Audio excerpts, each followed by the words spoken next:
श्री गोपाल कृष्ण भगवान की जय।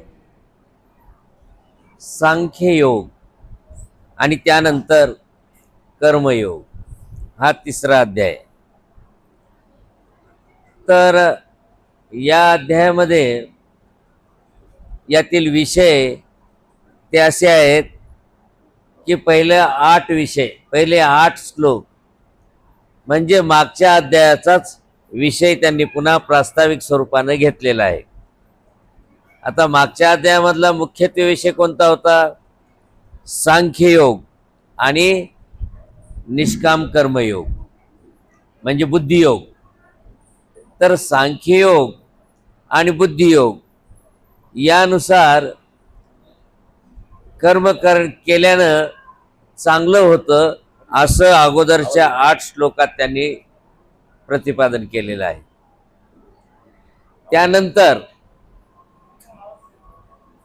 त्यानंतर 9 ते 16 म्हणजेच पुन्हा पुढचे 8 श्लोक, त्या श्लोकामध्ये यज्ञ दान तप कर्म, थोडक्यात सांगायचं म्हणजे हा बहिर्याग आहे।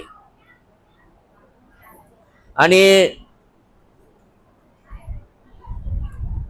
या सृष्टीची निर्मिती मायेनं करून तो बहिर्याग सगळ्या जीवांना योग परत्वे कसा आपल्यापर्यंत पोहोचविला तो विषय आलेला आहे दुसऱ्या 8 श्लोकामध्ये। त्याच्यानंतर तिसऱ्या 8 श्लोकामध्ये म्हणजे 8 8 8 त्यामध्ये प्रत्यक्ष परमेश्वर देखील लोकसंग्रह म्हणून कर्म करतात। वास्तविक परमेश्वराला कर्माची गरज नाहीये, कारण नमाम कर्मानी लिंपंती न मे कर्म फले स्पृहा, मला कर्माची इच्छाही नाही, मला कर्म लागतही नाही, मग मी कसाही राहू शकलो असतो। पण लोकसंग्रहासाठी, कारण मी जर कसंही वागलं तर लोक माझं अनुकरण करतील, यज्ञदाचरती श्रेष्ठ म्हणून मी देखील लोकसंग्रहासाठी कर्म करतोच असं त्यांनी त्या 8 श्लोकात सांगितलेलं आहे। आणि पुढे 11 श्लोकामध्ये म्हणजे 25 ते 35 अज्ञानी आणि ज्ञानी पुरुष यांचे लक्षण आणि अगदी राग द्वेष रहित होऊन कर्म करण्याची प्रेरणा सांगितली या 11 श्लोकात। आणि त्यानंतर पुढच्या 8 श्लोकात शेवटच्या त्यामध्ये वासनेला कामाला आवर घालण्याचा प्रयत्न सांगितला। पहा, सृष्टी रचना करून सुद्धा तिसऱ्या अध्यायाच्या शेवटी एवढे कर्म सांगितलेत की चारियुगाचे बहिर्यागरूप कर्म, आंतर्यागरूप कर्म, त्याच्यानंतर प्रास्ताविका त्याने मागचंच बुद्धियोग आणि सांख्ययोग घेतलाच, आणि त्याच्यानंतर जे बहिर्याग आहेत ते सांगितले, आणि नंतर लोकसंग्रहासाठी मी सुद्धा कर्म करतो हे सुद्धा कर्म, म्हणजे पहा प्रत्येकाचे कर्म सांगत सांगत अज्ञानी आणि ज्ञानी पुरुषाचे लक्षण सांगत असताना अगदी राग द्वेष द्वंद्व रहित ते करावे हे प्रतिपादन केलं। आणि शेवटच्या टप्प्यात त्यांनी सांगितलं, बाबांनो, की कामाला आवरा, वासनेला आवरा। तर असा हा तिसरा अध्याय, म्हणजे सगळे कर्म कर्म कर्मच। तर आज आपण आता यातले किती विषय, सगळे तर काही विषय होणार नाही, पण क्रमाने जर घेतलं तर प्रास्ताविक स्वरूपानं सांख्ययोग आणि बुद्धियोग हे आसक्ती न बाळगता कसे करायचे आहेत म्हणून त्याचं जे त्यांनी प्रास्ताविक स्वरूपात दिलेलं आहे या पहिल्या 8 श्लोकामध्ये ते आपण पाहूया। सुरुवातीला अर्जुन प्रश्न विचारतो। अर्जुन उवाच जायसी चेत् कर्मणस्ते मता बुद्धिर्जनार्दन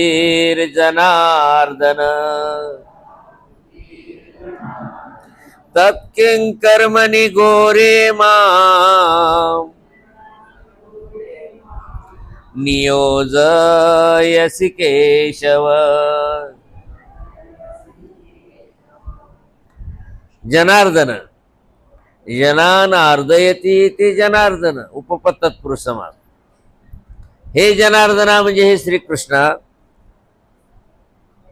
जर कर्मापेक्षा बुद्धियोग श्रेष्ठ असं तुम्ही सांगितलं नाही का, कर्मापेक्षा बुद्धियोग श्रेष्ठ सांगितलंय, तर असं तुमचं मत आहे, तर मग तत् केशव, तर मग हे श्रीकृष्णा, माम घोरे कर्मणी किम नियोजयसी, मला या युद्धाच्या भयानक कर्मामध्ये का बरं तुम्ही प्रेरित करीत आहात.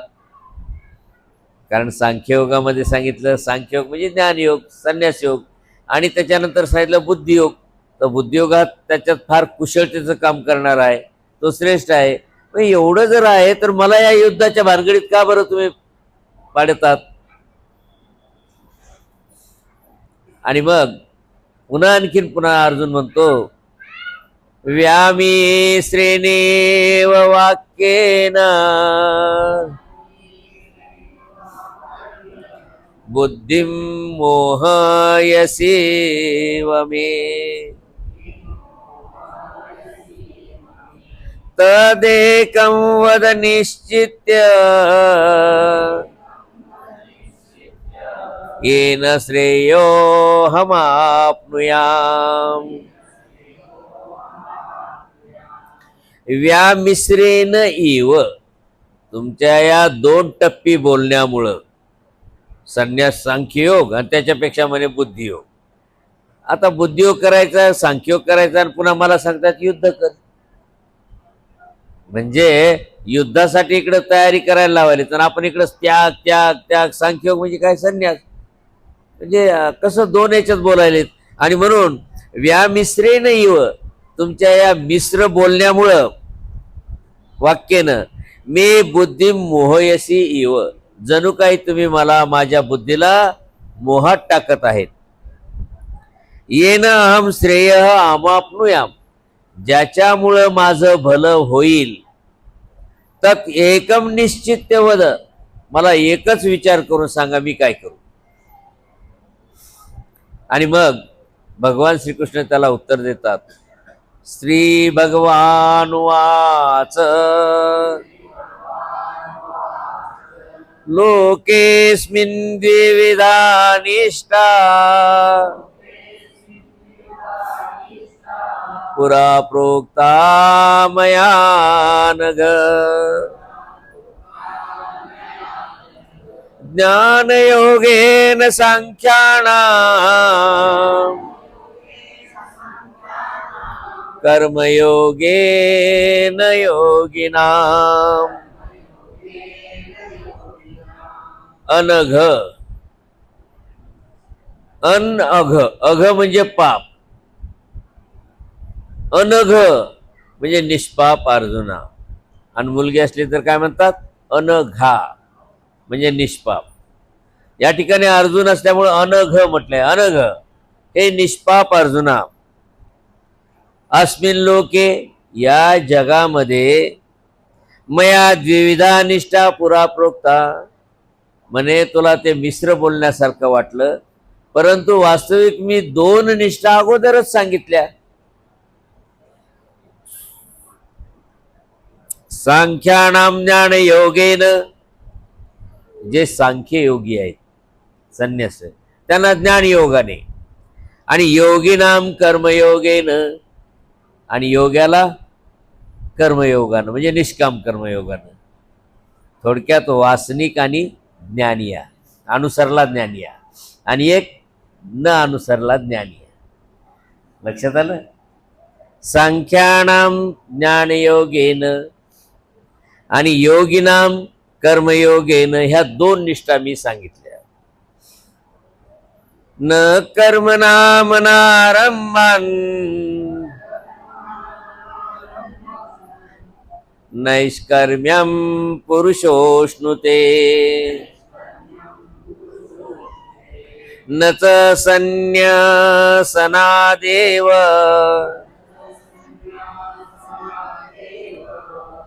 सिद्धिं समाधिगच्छति.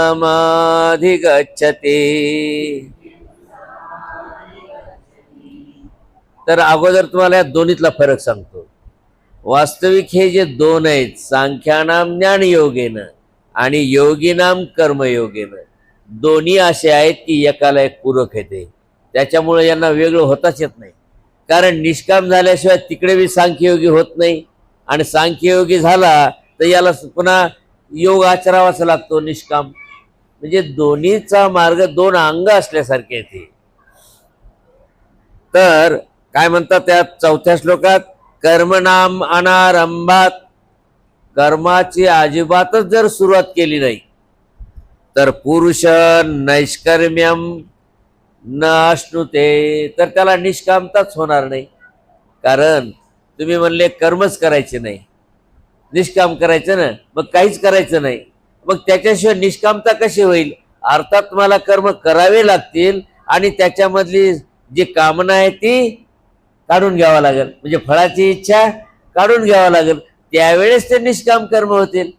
तुम्ही म्हणले नाही आता मी कर्मच करत नाही, काहीच जर करत नाही म्हणलं तर मग निष्कामता कशी होईल? करावं लागल आणि त्याच्या फळाची इच्छा सोडावी लागेल, मग ते निष्कामता होईल.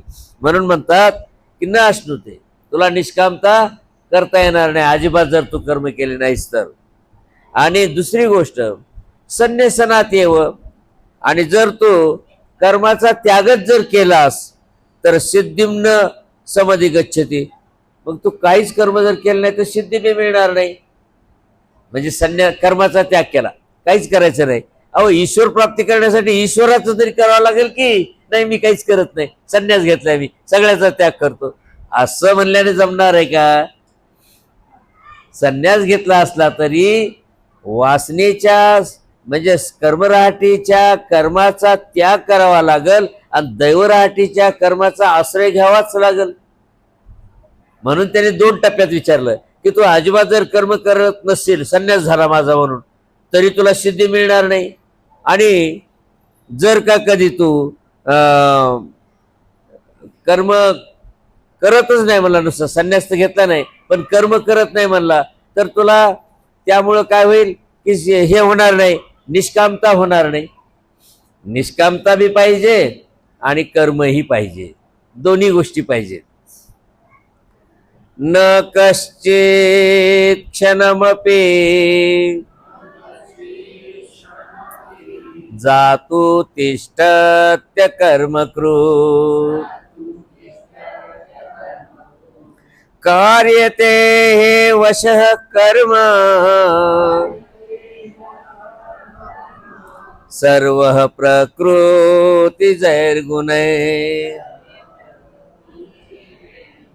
आणि आता एकदम कर्माच्या मुळाशी त्यांनी हात टाकला. कश्चित जातो ही क्षणमापे अकर्मकृत न तिष्ठती, म्हणजे कोणताही माणूस कोणत्याही क्षणी कोणत्याही वेळी बिना कर्माचा राहूच शकत नाही. का राहतो? अहो तुमचं हृदय तरी फुसफुस करायले, डोळे तरी फडफड करायलेत, नाही का? कसा राहतो बिलकुल बिना कर्माचा अकर्मकृत राहूच शकत नाही. म्हणजे अर्जुनाने जे प्रश्न विचारला मला, तुम्ही गोंधळात टाकायलेत, कर्म करू नको म्हणतो आणि इकडे म्हणतो की युद्ध कर. मग आता देवाने त्याला बरोबर पकडायले की अगोदर सांगितलं कर्म, हो बा ठीक आहे, एकदम त्याग होत नाही आणि निष्कामता बी होत नाही, तुला कर्म करावं लागेल, निष्काम करावं लागेल, किंवा कर्माचा संन्यास जरी केला असला तर ईश्वरीच्या कर्माचा पण स्वीकार करावा लागेल, नाही का?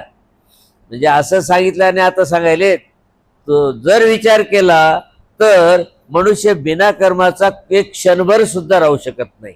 डोक्यात मनात विचार तरी चालू राहतात. म्हणून म्हणलंय कश्चित जातू, कोणीही व्यक्ती क्षणमापी एक क्षणभर सुद्धा अकर्मकृत न तिष्ठती, बिना कर्माचा राहू शकत नाही. ही म्हणजे कारण प्रकृतीजय गुणे अवशः, या प्रकृतीच्या त्रिगुणात्मकाला वश होऊन सर्व कर्म कार्यते, सगळेच कर्म केले जातात. प्रकृती म्हणजे कोण? माया. या मायेनं हे जो पसारा केलेला आहे तिचे हे सगळे कार्य त्रिगुणात्मक आहेत आणि म्हणून त्याला तू आपोआप परवश होतोस व पराधीन होतोस, कारण त्याच्या मोहात अडकतोच माणूस आणि म्हणून तो सर्व काही कर्म करीत राहत असतो त्या मायेच्या त्रिगुणात्मकताला वश होऊन. कर्मेंद्रियानि संयम्ये ये आस्ते मनसा स्मरन् इंद्रियार्थान् विमूढात्मा मिथ्याचारः स उच्यते. आता मात्र त्यांनी चांगल्या कर्मामधलं ढोंगीपणा काढलाय. कसा तो पहा. विमूढात्मा म्हणजे मूर्ख माणूस. कर्मेंद्रियानी संयम्ये, कर्मेंद्रियावर संयम करतो आणि लोकांना दाखवतो हे पहा मी काय कर्माचा त्याग केला. उदाहरणार्थ नाशिकला त्र्यंबकेश्वरला जर कधी गेले तर तुम्हाला कोणी साधू असे भेटतात की पहा 12 वर्षापासून आमच्या गुरुनं हात वर केलेला आहे, त्यांनी हातच खाली केला नाही, तो हात वाळलेला दाखवतात लोकांना. काय येडेपणा आहे की नाही आता. म्हणून म्हणाले कर्मेंद्रियाने संयम, कर्मेंद्रियावर संयम केला. मनसा इंद्रियार्थान स्मरण असते आणि मनानं इंद्रियाच्या विषयाचं चिंतन करतो की कोणती शिकार भेटते, आता कोणती शिकार भेटते. लगे पुढं कपडा आथरलेला असतो, टाका पैसे टाका पैसे. लोक आले की लगेच डोळे लावू, लोक गेले की पुन्हा नंतर खाली. नाही का. म्हणजे दाखवण्यासाठी इंद्रियावर संयम आणि मनामध्ये मनमाळका चालू आहे की कसा लाभ होईल, कसं पकडू याला, याला कसं मोहात टाकू, त्याला कसं आपलंसं करू. म्हणजे सगळी चालबाजीपणा. थोडक्यात कपडे घालून लोकांना लुटणं, लोकांना फसवणं. सांगायचं तात्पर्य म्हणजे अंगावर कपडे घालायचे साधूचे आणि चोऱ्या करायच्या, दिवसभर फिरायचं, सगळ्या घराच्या ओळखी होतात आणि नंतर रात्री डाके पाडायचे. नाही का. मासे मारायला जाणारे लोक तसेच करतात, अंगात डगला घालून फिरतात, नंतर मासे मारायला जातात निघून ते. म्हणजे हा तोच प्रकार आहे की विमूढात्मा कर्मेंद्रियाने संयम आहे. तात्पुरतं कर्मेंद्रियावर संयम करून मनाने इंद्रियार्थान स्मरण असते. मनानं आपल्या इंद्रियाचा विषयाचं तो चिंतन करतो. म्हणजे इंद्रियाची विषयाची पूर्तता कशी होईल याचा विचार करतो. स मिथ्याचार उच्यते. हा दांभिक आचार, खोटा आचार याला म्हणतात. म्हणजे नसुद्धा तुम्ही जर समाजाला समोर दाखवत असाल आणि मनामध्ये मात्र तुमच्या वेगळंच चाललेलं असेल तर मात्र तो काय होईल, खोटा आचार होईल. तुमच्या मनातून तो त्याग पाहिजे. सांगायचं तात्पर्य म्हणजे मनातून त्याग पाहिजे. यस्त्विंद्रियाणि मनसा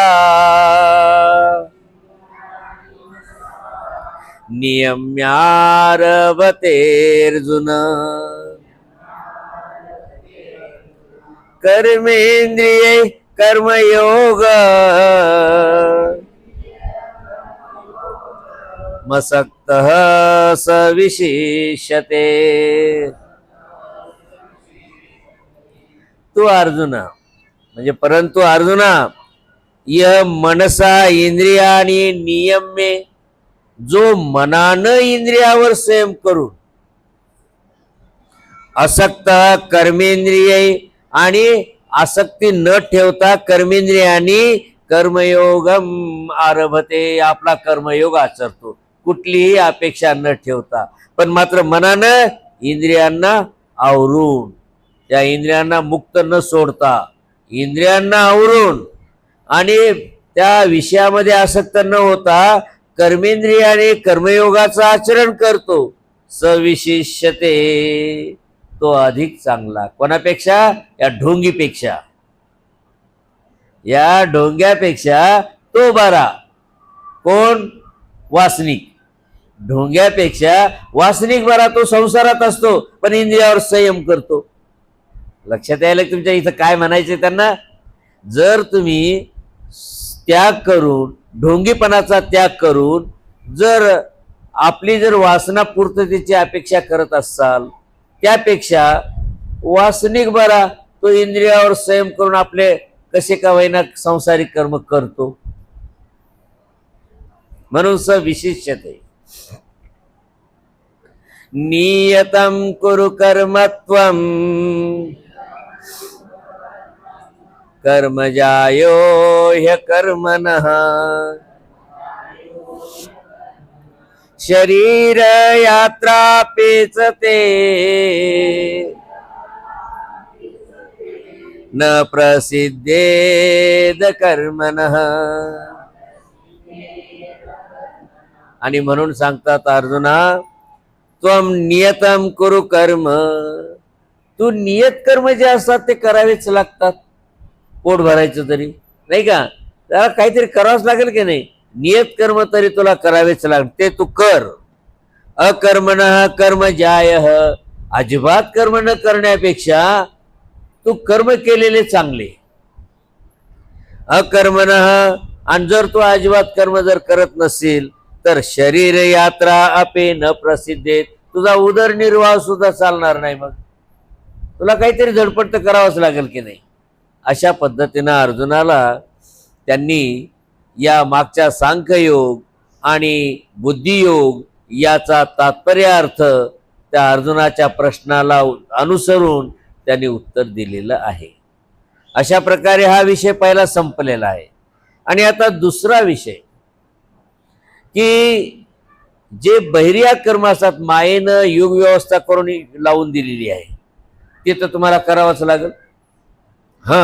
ज्याला बोध झाला तो मात्र सृष्टी व्यवस्थेचे बहिर्याग्र रूप कर्म सोडून ईश्वर प्रित्यर्थ तो कर्म करतो. हा फक्त कोणासाठी प्रश्न? बोध ज्याला झाला ईश्वराचा, म्हणजे परमेश्वर अवतार घेऊन अधिकारी जीवालाच बोध देतात, पण बाकीचे सगळे युग व्यवस्थेचे असतात. मग त्यांच्यासाठी त्यांनी नियम घालून दिलेला आहे की ज्या त्या योगी जो तो बहिर्याग म्हणजे तो धर्म आचरावा. म्हणून सांगतात यज्ञार्थात कर्मणो नेत्र लोकोयम कर्म बंधनः तदर्थम कर्म कौन्तेय मुक्त संग समाचर. या ठिकाणी दिशाभूल होणारा शब्द म्हणजे यज्ञ. वेदामध्ये यज्ञ यज्ञ जे सांगितलेलं आहे ते कर्मकांडाचा होम हवन वगैरे सांगितलेलं आहे. यज्ञ असं होम हवनालाच म्हणतात का? फार मोठी दिशाभूल होती समाजाची. यज्ञ म्हणले की त्यांच्या समोर ते कुंडन, तो जाळण, ते तूप टाकणं तेवढंच येते. अहो तसं नाही. यज्ञ म्हणजे यज पूजने, भजन पूजन ज्याच्यामध्ये आहे असे कर्म म्हणजे यज्ञ. म्हणून अन्नछत्र झालं त्याला काय म्हणतात? अन्न यज्ञ. आणि ज्यानं जप करत असेल त्याला काय म्हणतात? जप यज्ञ. यज्ञ म्हणजे ते धार्मिक कार्य. परंतु समाजाला या शब्दानं लय गोंधळ झाला. पहा गीतेमध्ये यज्ञ सांगितलाय, 108 कुंडन, 200 कुंडन, 400 कुंड, त्याच्यात त्याचा मुर्दा पडतात. जायचं काय अनाठ आहे ना ते. अहो वेदामध्ये सांगितलेले आहेत हे कर्मकांड, परंतु त्रैगुण्य विषय वेदा म्हणून त्याला अर्जुनाला अगोदर दुसऱ्या अध्यायात फेटाळून लावलेलं आहे.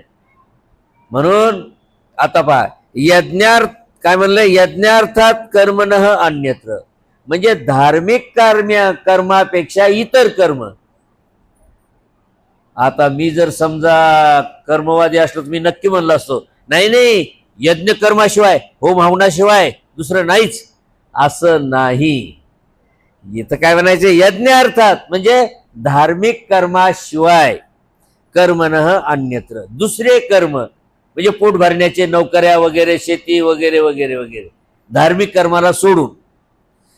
अयम लोक कर्म बंधन, यामुळं लोकांना कर्माचं बंधन लागतं.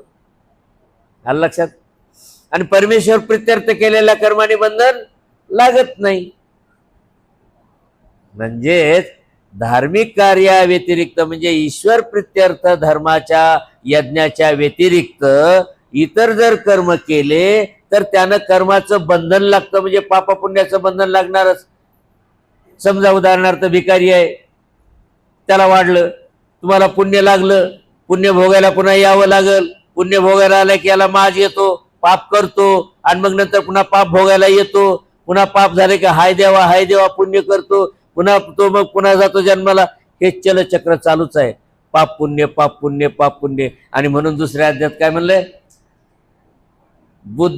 बुद्धियुक्तो जहातेह उभे सुकृत दुष्कृते.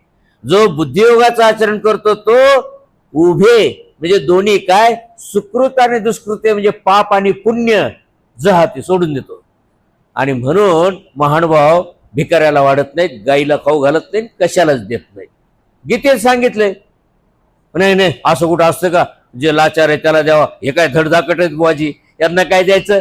अरे अरे अरे, म्हणजे तुम्हाला नीट ज्ञानच नाही. पाप पुण्यामुळेच तर तुम्ही फिरायले तसे जन्म मरण.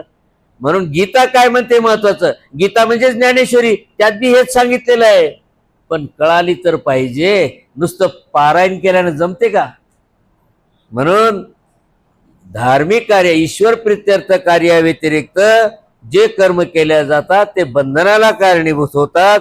कोणते? म्हणून अर्जुना, मुक्त संग आसक्ती सोडून, की मी जर हे केलं तर मला दक्षिणा मिळेल, किंवा मी हे केलं तर मला पुण्य लागल, किंवा मी हे केलं तर मला पाप लागल, आसक्ती सोडूनच याचे निष्काम मुक्त संग तदर्थम कर्म समाचर. आणि मग तू कर्म आचर. म्हणजे युद्ध जरी करायचं असलं तर मला यश येईल, अपयश येईल, लाभ होत म्हणलं ना माग, असं म्हणून तू युद्ध कर शेवटच्या टप्प्यात. अशा प्रकारे हा विषय प्रतिपादन करत असताना आता मुख्य विषयाला सुरुवात करत आहे, की सृष्टी आरंभी परमेश्वराने मायेला प्रवृत्ती जाणवून युग व्यवस्था निर्माण केली. युग व्यवस्थेमध्ये प्रत्येकाला आपापल्या देवतेचं आराधनेचं आचरण करायला सांगितलेलं आहे. बरोबर आहे? मग आता ते सांगताय, सहयज्ञः प्रजा सृष्ट्वा पुरोवाच प्रजापती अनेन प्रसविष्यद्व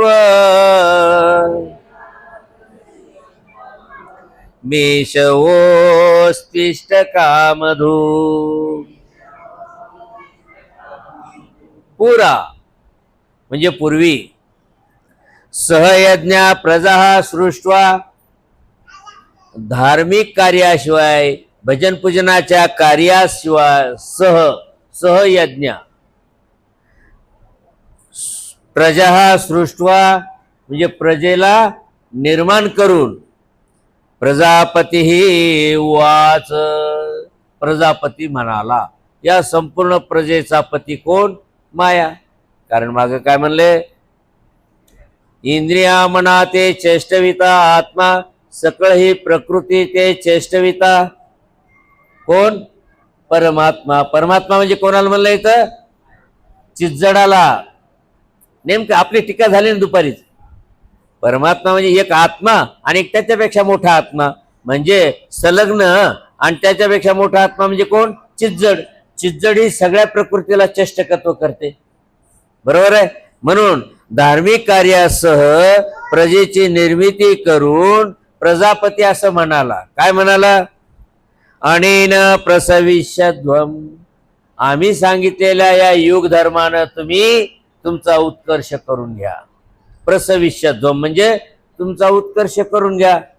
कारण युग व्यवस्था लावून दिली. या युगामध्ये तुम्ही हे आचरण करा, त्या देवतेची तुम्हाला फळं मिळतील, म्हणजे तुम्हाला सुख मिळेल, नाही का. म्हणजे कसा नियम घालून दिला. इतर कर्म करण्यापेक्षा योगीच्या धर्माचे कर्म केले तर ती देवता फळ देते, मग तुमचा त्याच्यामुळे उत्कर्ष होतो. एष वह इष्ट कामधुक असतो. आणि हा बैर्याग, वह म्हणजे तुम्हाला, हा बैर्याग किंवा यज्ञ म्हणा त्यांच्या भाषेत, हा यज्ञ, यज्ञ म्हणजे धार्मिक कार्य, जो योगीचा धर्म तो इष्ट कामधुक असतो, तुमची इच्छा पूर्ती करणारा हो. असं कोणी केलं रचना? मायेनं, प्रजापतीनं. देवान भाव यतानेन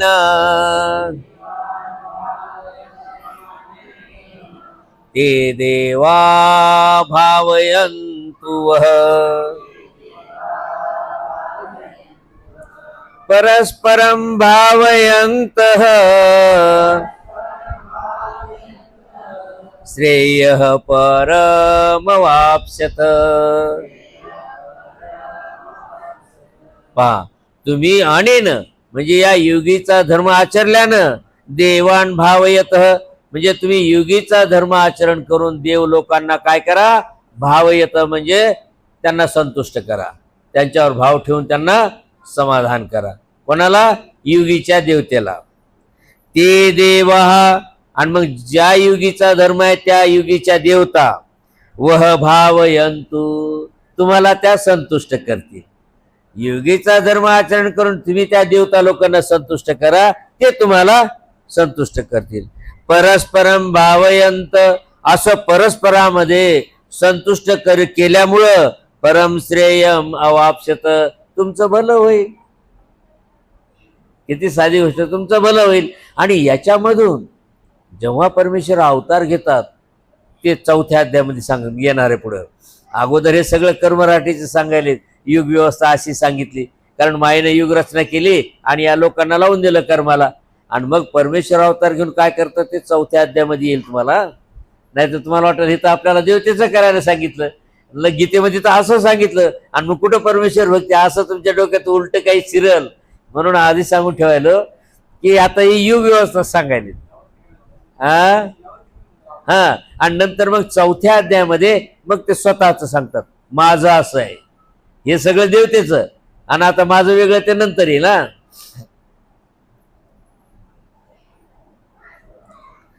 इष्टान भोगान हि ओ देवा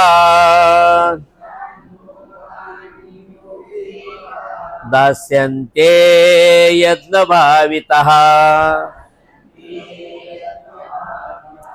तैर्दत्तान प्रदायेभ्यो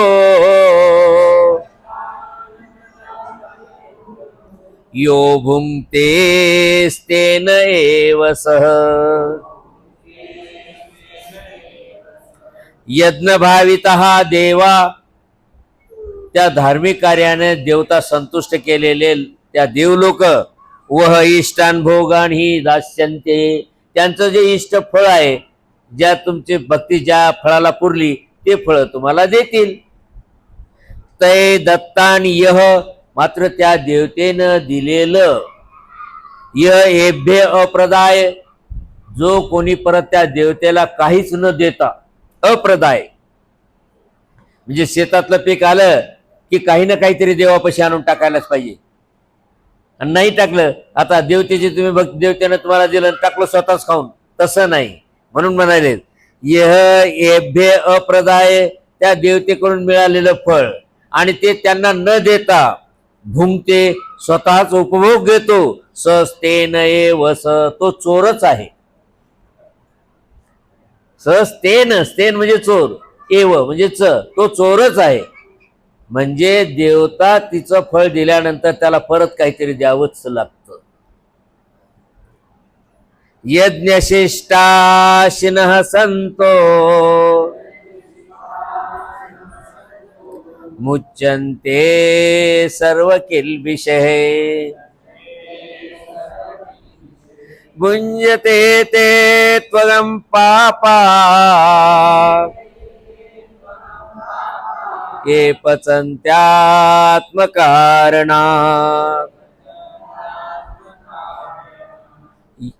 यज्ञशिष्टाशिनः संत. धार्मिक कार्य झाल्यावर किंवा यज्ञ झाल्यावर शिल्लक राहिलेलं अन्न संत म्हणजे श्रेष्ठ पुरुष त्या अन्नामुळं सर्व किल्बिषे मुच्यते. म्हणजे धार्मिक कार्यातून शिल्लक राहिलेलं अन्न सेवन करणारे श्रेष्ठ पुरुष त्यांच्या त्या पापापासून मुक्त होतात ज्या देवतेचे कर्म केले.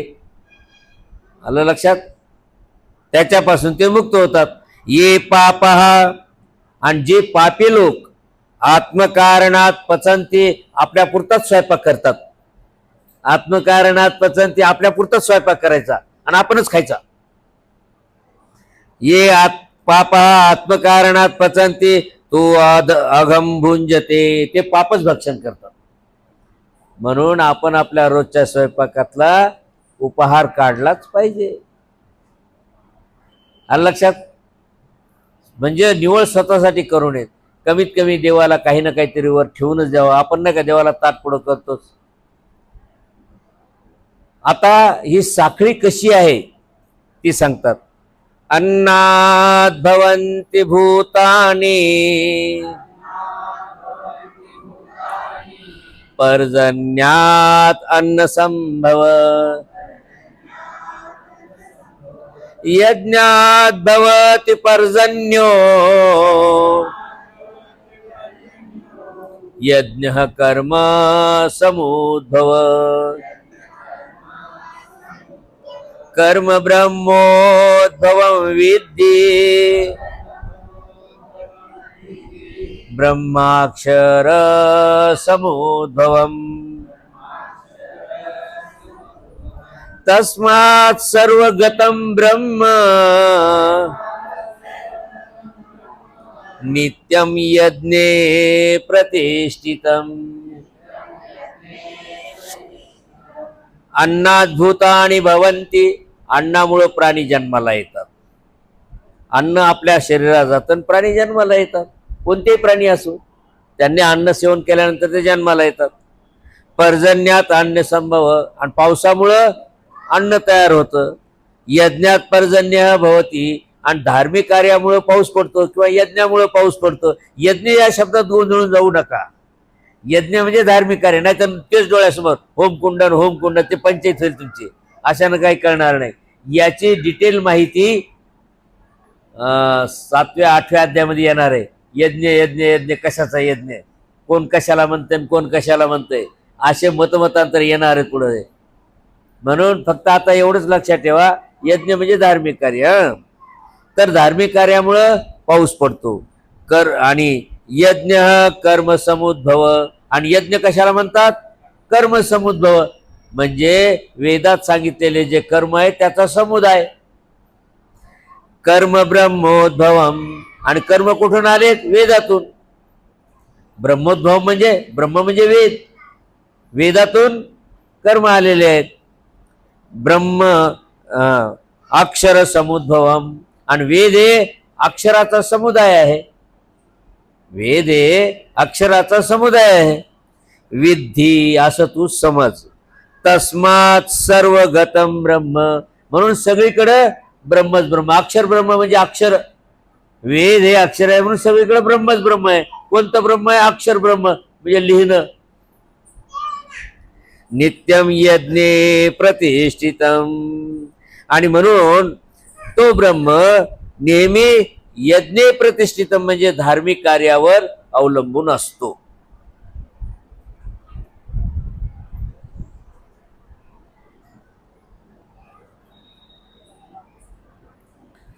एवं प्रवर्तितं चक्रम नानुवर्तयति हयः अगायुरिन्द्रियारामो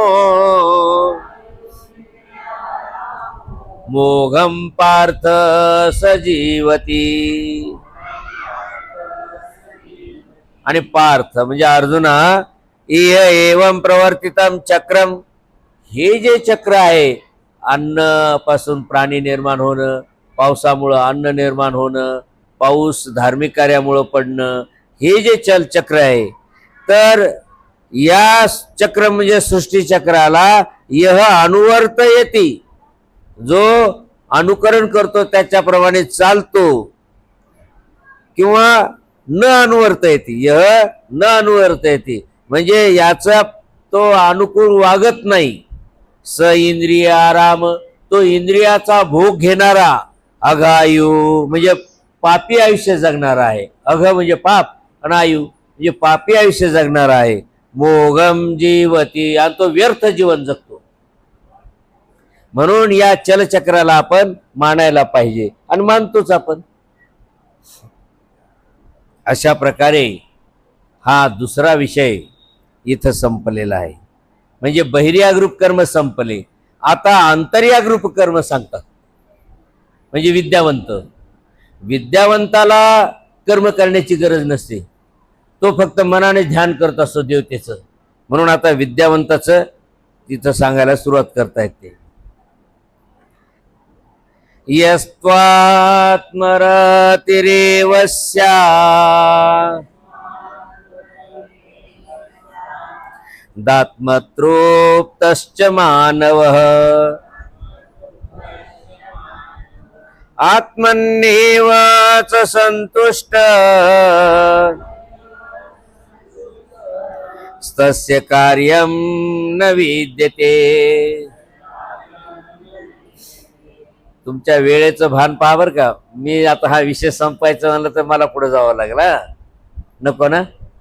तर बरं, एक श्लोक सुरुवात करून सोडून देतो या विषयाला. 18 पर्यंत घेतो जरा, एक आणि पुढचा एक घेतो. काय म्हटलं?